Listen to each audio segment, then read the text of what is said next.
So I didn't. Yep. Some of you are going to click off now, and you do that. But the reality is, I didn't get good in 30 days. I didn't get good in a year. I mean, if you ask me, I think I still have a lot to learn. I'm better than where I was, but I think art is a constant journey where you are always learning. But yeah, I didn't. And the truth is, people want that magic potion, that super serum, that Midas touch that's gonna give them, you know, godlike skills in 30 days. But the vast majority of artists put their blood, sweat, and tears in for years to get to where they are, and I'm no different. Can you drastically improve in, a few months? Yes, but are you probably gonna be up there with your idols? Are you going to be making your idols your rivals in 30 days or a few months? I guess if you're a prodigy, maybe, but the majority of us aren't. So, this is going to be my realistic timeline of just everything, and maybe this can answer your question. I get this question a lot, which is how to get good. And I always want to just be like, YouTube search. I mean, and I'm going to touch on that, but I'm literally just going to timeline from start to finish what I did. And if that don't answer your question in depth, then to me it sounds like you had a predisposed answer that you were expecting to get, which is usually, oh yeah, I did it in 30 days.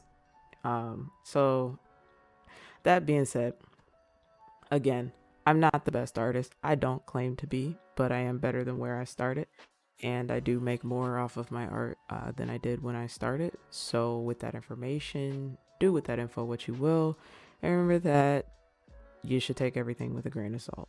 Advice is like porridge. You might have to sample a little everything before you know which is good to you. Ain't nobody on this channel claiming any advice to be the end all to be all. If you don't want to take it, if you want to go ask 45 other people the same question in hopes of a different answer, and then hope that that one answer is gonna apply to you even though 50 people said the same, you do you. So yeah, before we talk about where I am now, we definitely have to talk about where I came from. So I'm gonna have some old art up here. Gonna pull up some old DeviantArt journals because whoa. I'm super glad that I was able to find some of these. I've actually been looking for these for a hot minute.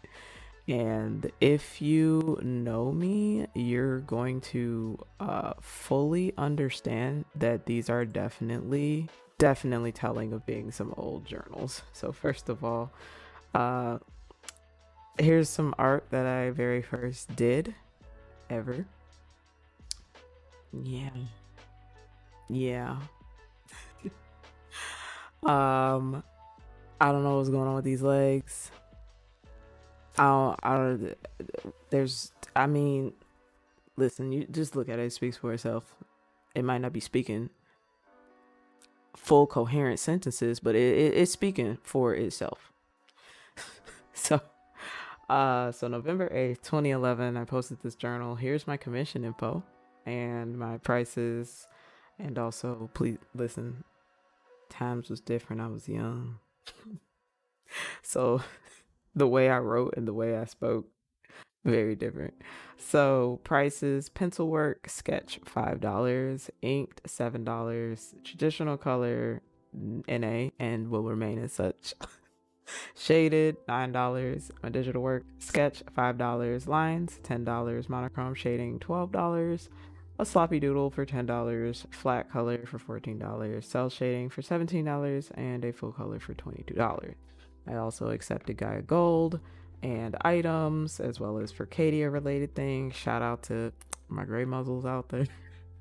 And I will art trade if I like your work. I had no business. That's it. That's the tweet. So prices can change or drop depending on blah, blah, blah, blah, blah. Now notice at the very bottom though, I think my prices are pretty fair, but business is still dead. So I was struggling. For the most part, I didn't actually ever get the higher end of these prices, sales or whatever. So I was generally getting stuff for the trades type situations, like the Gaia Gold and the items, DeviantArt points, and Furcadia stuff. And sometimes people would mail me ramen, and that was kind of cool. So yeah, pretty much everything except money. For the first couple of years, I actually had to do crazy like promotional things just to get people interested. So I would do cure bonds, is what I think they were called, where, you know, once you hit 5,000 viewers on, not watchers, page views, because that's how hard it was to get a watch. So you based it off of the page views and such. And if you were the 5,000th viewer, you could win something, or like a sketch or whatever. Eventually I did start making it based on watchers. And then I would do stuff like free art streams and blah, blah, blah. And I don't want to get into the pricing talk because I'm going to save that for another video. I do have a guide about like in depth how I feel about pricing and how to price your work, and how I feel about the mentality of underselling and when is it underselling versus when is it not, if I'm being completely honest. And, you know, I'm speaking, using my eyes and me's here. I'm talking about me. So do as you will with that information, but you don't get to see me how I get to feel.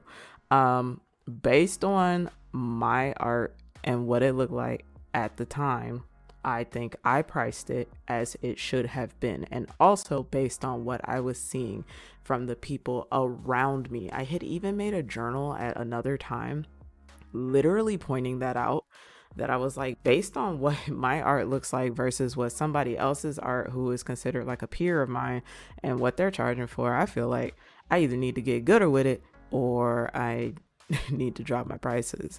So I don't think I was underselling. Based on what it looked like, yeah. So anyway, I had that journal. So then 4 months later, March 29th, 4 months or so, 2012, I made a journal saying, so cell shading, way harder than how I normally shade, no lie. If you're familiar with me, this is how you can definitely clock some growth here, because yeah. Then I have this journal, April 18th, 2012, that says requirements to being a good artist, a longer attention span than the one I have. Shrug. I'm in an art history class, and yeah, I'm sorry, all the time Leonardo and Castro, or whatever his name was, and other people spent doing human and animal and etc. type studies. Not to mention all the damn dissection mentioning every chapter someone is dissecting something. In any case, maybe that will change, but for now, I just can't see myself spending hundreds of hours or more looking at just one thing from different angles, and as such, life goes on. So again, the character development was large, and thankfully it didn't take very long to get out of this mentality, but I definitely needed to get out of this mentality. But so many people, when they start, and this is why I tell people, like, I've been there, because I was that person where it was like, oh, I don't want to look up 50 different refs of just an elbow. I don't want to look up 70 different angles of the skull. I still don't, but neither here nor there. You know, and they're trying to find some type of shortcut. How can I do it without using references? How can I do it from just my imagination? How can I blah blah blah? Like, literally, basically, how can I do it without learning how to do it?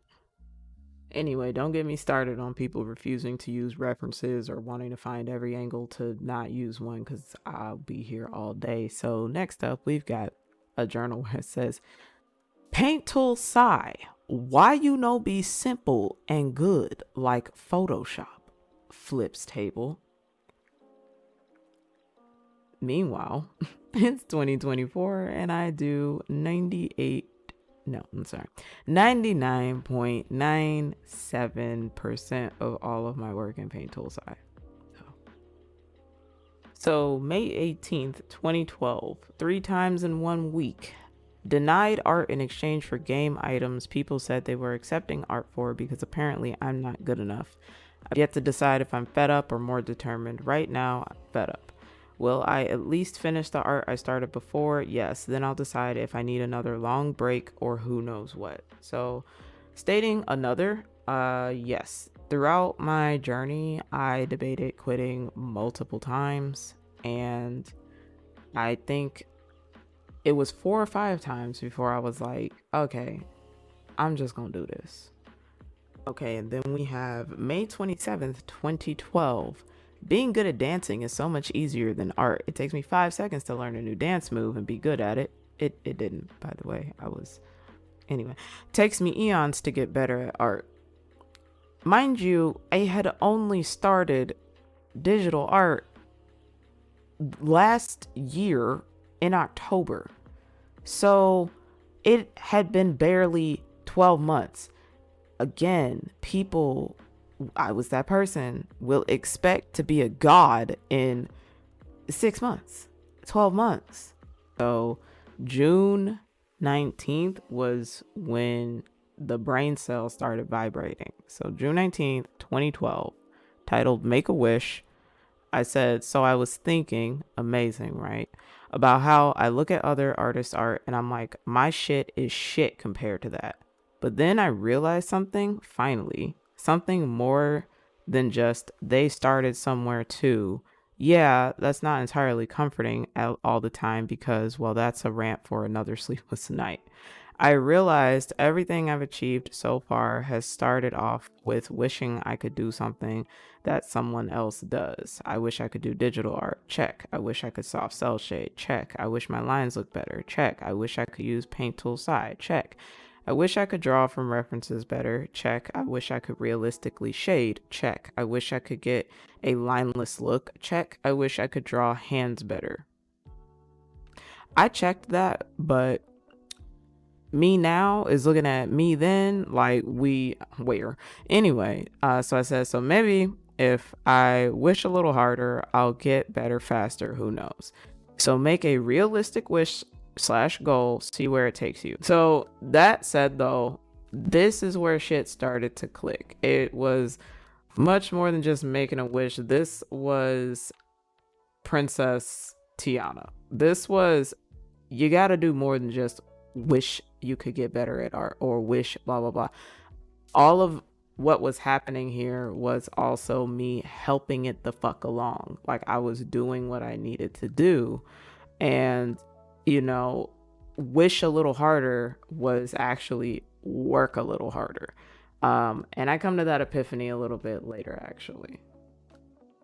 So here I post getting there super slowly but surely enough, getting better at art. And I'm starting to realize like it's not going to happen overnight. This is going to be a slow and steady climb. But the fact that I am making steps forward means I'm moving.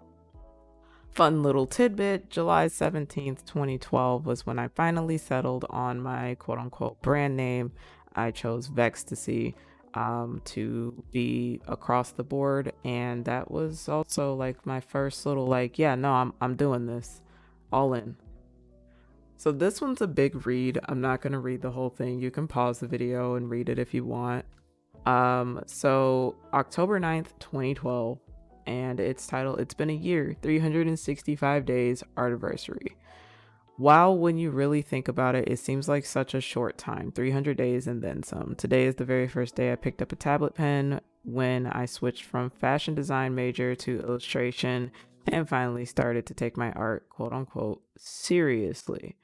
And it's just crazy to think I started off in Photoshop when I said I'd never go digital at all. I had no idea what I was doing. Then I moved to Psy when I said I'd never use anything other than Photoshop, and I hated it. And now I use them both. Now I use just one.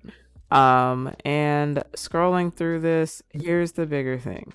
Here's the biggest thing. Just imagine if I drew more often and put in more time.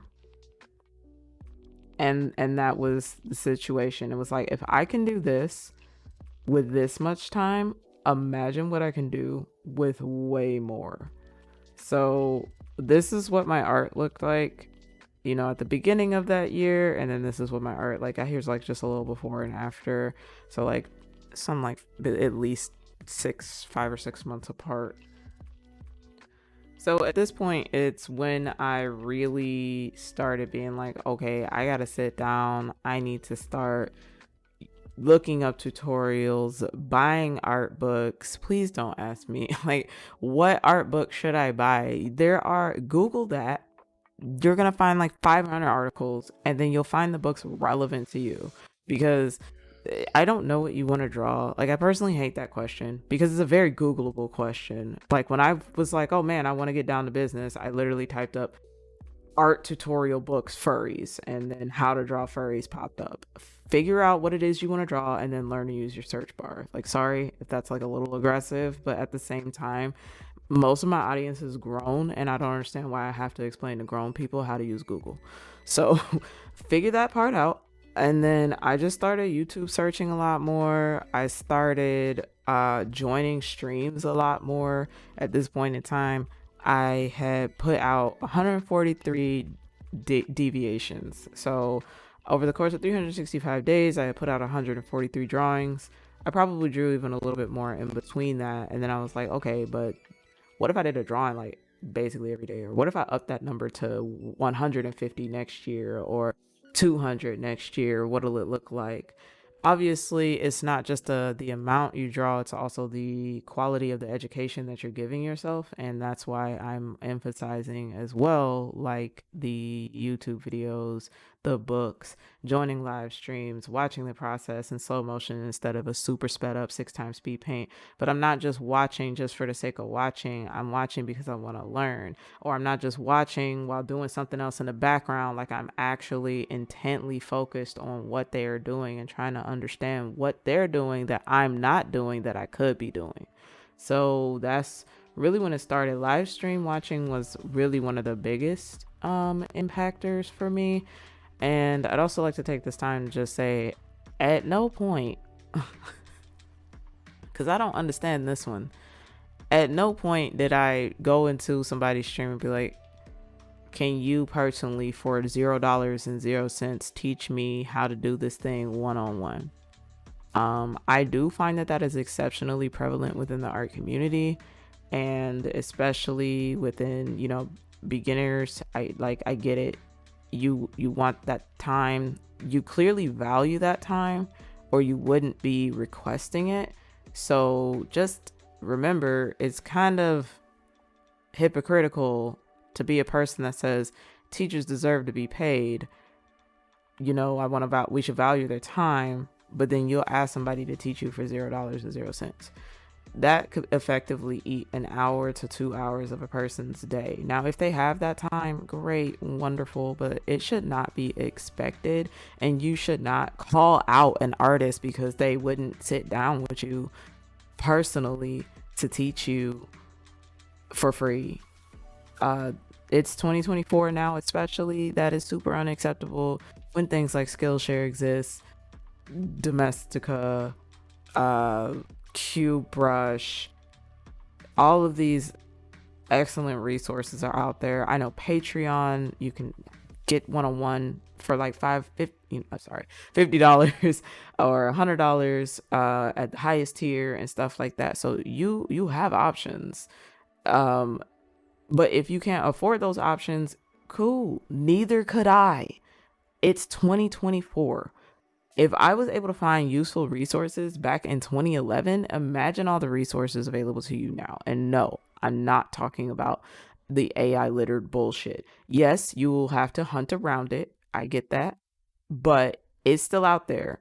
All of the same good ass resources and then some are out there. And YouTube especially has a plethora of information for you. And then I got even more prevalent with that in the last even just 4 or 5 years, which was going on here, and it could, down to how to draw a nose, how to draw eyes, how to draw elbows. I literally just break down exactly what I don't understand and type it into whatever search bar is beneath and at my fingertips. That's it. I know that some of y'all are expecting. I really don't actually know what you're expecting.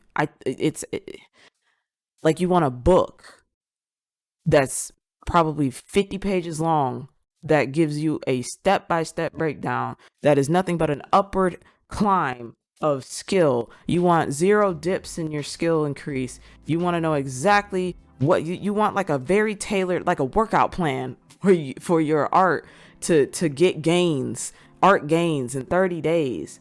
Again, that doesn't I'm not saying that doesn't exist, but it's probably not free.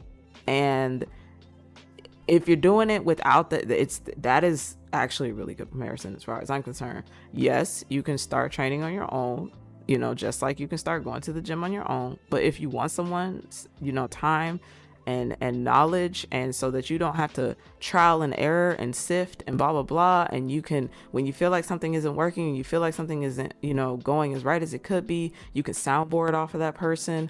Okay, now you can reach out. You are paying for that person's time. So that's the value of getting a tutor, of paying that money. But if you don't have the money, please don't act like you don't have the ability to go anywhere with your art. You can be self-sufficient. You can do this without the hand holding. Now, it's different if your learning style requires you to have a teacher and you feel like that's what's holding you back, rather than if you feel like, oh man, I just don't want to do it on my own, just because I just don't want to do it on my own. If you need that guidance, then yes, you might have to invest in yourself. That's just reality. As you can see, there was a little confidence jump because then I decided to host a free art class. I'm not gonna read this, but like, on one hand, I want to be like, I was qualified to teach absolutely no one. However, shout out to me for being on top of these disclaimers well early on, because I even state, as usual, I know I'm not the best artist, or to some even that great. Whatever, it's up to you if you choose to take the advice from me or not, which is true. At the end of the day, if you have more to teach the person that you are teaching, then you are effectively teaching them something. So yeah.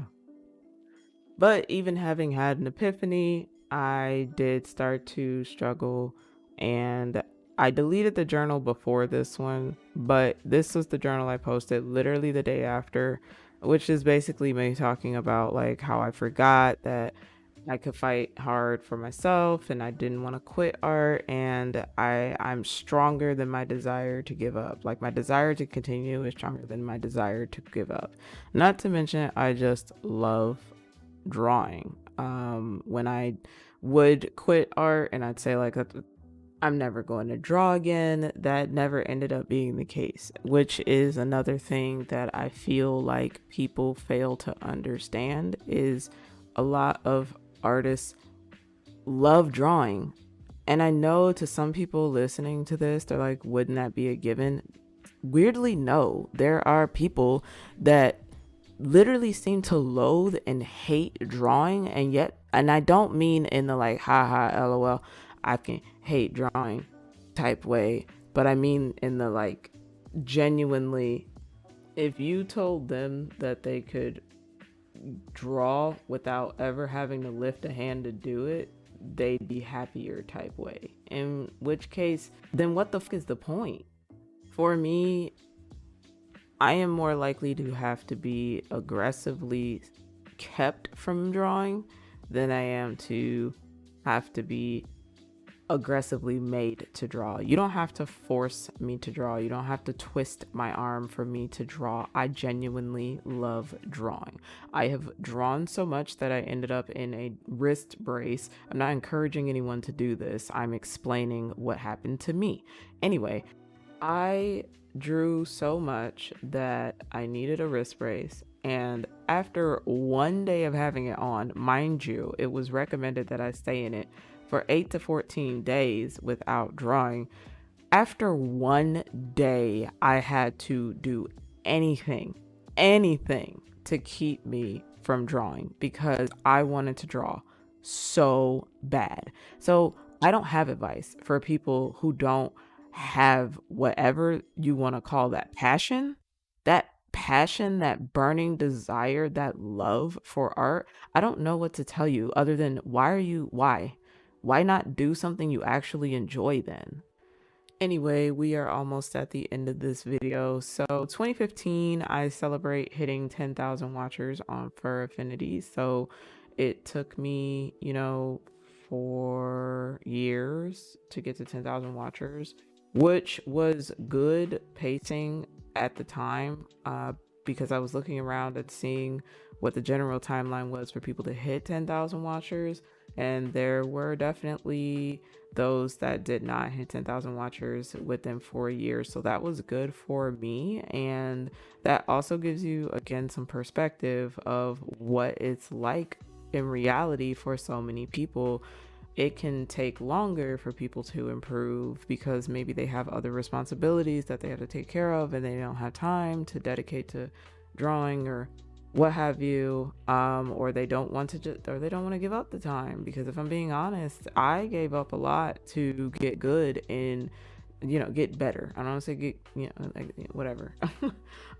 In just 4 years. I say just. At the time I was like losing my mind at how long it took. But yeah, like people will be like, oh, do you want to go do this? And I'm like, nah, I'm gonna stay home, I'm gonna draw. And people act like that's crazy, but then at the same time, we can take a look at some of the dopest artists historically, and that's exactly what they were doing. Like, they were holding themselves up and just going ham at this thing that they love, and that was it. Like, day and night, just hammering away at the thing. And it's wild to me that people will act like that's crazy to do when Olympic athletes will sometimes train 4 to 5 hours a day or whatever. Professional chess players will put in 7 to 8 hours at least 3 days a week to get better at playing chess. Like, I don't understand this new desire to disprove or deny the fact that sometimes it's going to take you giving something up, you choosing art or your passion, your hobby, your whatever, over other things. I don't know why that's becoming such a foreign concept. If you wanted to be a track star, then yeah, maybe you did go to the mall with your friends after school, but instead you went to your track meet and actually trained. Or maybe you woke up early in the morning and everybody's asleep, but you're up grinding because you want to be great at this thing that you want to do. Why that has become such a difficult thing to get through to people in the last 3 to 4 years, us especially, is just flabbergasting for me. Okay, and then around 5 years later, I got my first daily deviation, and a DeviantArt group that I really enjoyed was placed into my hands. And I also was printing my own prints. I had done my first Kickstarter, and I also had an assistant after, now I had moved out on my art. I moved out on my art after 3 years of, staying with my family and cultivating my art skills and things like that, because I don't think people should just jump the gun and do that. That's how you end up with massive backlogs and ruining your reputation, because you just jump straight into doing it and you didn't give yourself the cushion or the space. Now, obviously, if you're in a scenario where you have to do that, okay, but I know a lot of people that will just voluntarily be like, yeah, I'm gonna just survive off of commissions, but you are only selling your commissions for $5 because your art looks like mine did in 2011. So yeah, but yeah, that was like the biggest chunk of everything, and that's how I got my first 10,000 followers, a steady flow of commissions and blah blah blah. Obviously, I'm still at it, still doing the damn thing. I've continued to improve since then. If you ask me to redraw my daily deviation, which might be an interesting thing to do for a video in the future, it would look very different from what it looked like then. But yeah, that's it. That's what it took for me. So I guess in short, I YouTubed a lot of stuff. I Google searched a lot of stuff. I spent, 5 to 8 hours a day drawing, usually. Yes, sometimes that meant I didn't go kick it with the homies. Sometimes that meant I didn't, bother trying to jump into the dating pool, wasting my time. And I just really hustled, and I bought books. I watched live streams. I really don't know what else to tell you other than it didn't happen overnight. Again, it didn't. That you might be able to improve to an extent in 30 days. I know someone's going to bring up the damn PewDiePie video. If that helps you sleep better at night, okay. But hopefully I've made my point. Hopefully this video was helpful in some way and somehow. And another thing that I'd like to say before ending is, if you want to improve faster than even I did, I was very stubborn about references for way too long. What I would do is I might look at some references for inspiration, but they weren't up on my screen for an extended period of time. I was looking at references, but I wasn't understanding them. I wasn't Navi seeing them. Okay. So I think, there's a massive jump in my art from 2018 to about 2022. And that's another, 4 or 5 year jump. But the biggest difference was I started using references aggressively, taking pictures of my own hands, using it as a reference on the side, and things like that. So that is really, like, please get away from this whole I don't want to use references thing. There's a massive difference between using a reference, between tracing. There's also a massive difference between referencing somebody else's art aggressively. There's a whole video that y'all can go look at about how I feel about that on another channel, and I'll link it in the description below. But yeah, reference photos, use published art books that are for the purpose of learning from, use published tutorials that are for the purpose of learning from, and even then always make sure you have a reference to go along with the tutorial, because you also need to be making your own stylistic choices for a plethora of reasons. But one of the biggest that at least most of the community can agree on is so you are not picking up on that person's mistakes. But yeah, that's essentially it. Thanks for viewing, and I'll see y'all on the next one.